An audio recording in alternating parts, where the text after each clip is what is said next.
Hello, good morning mga tropa. Welcome back to Alabet Chef Yaku Vlog. So, today is January 3 na, Wednesday. So, balik na naman tayo sa pagpa-part-time kay Kumpareng Angkas mga tropa. Naka-uniform na tayo. So, waiting tayo ng ating first passenger of the year 2024. Unang biyahe natin sa year 2024 mga tropa. Sa ating tropang angkas yan, mag part time muna tayo ulit kay tropang angkas kasi maganda yung binigay niyang incentive sa atin. Pag nakalimang biyahe daw may 300 na ako, so pag nakalima tayo uwi na tayo mga tropa.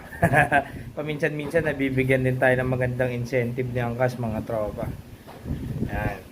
So yan, ingat ang lahat mga tropa, lalo sa ating mga kasamahan sa angkas, sa ibang motorcycle, driving up. Yan, ingat lahat mga tropa.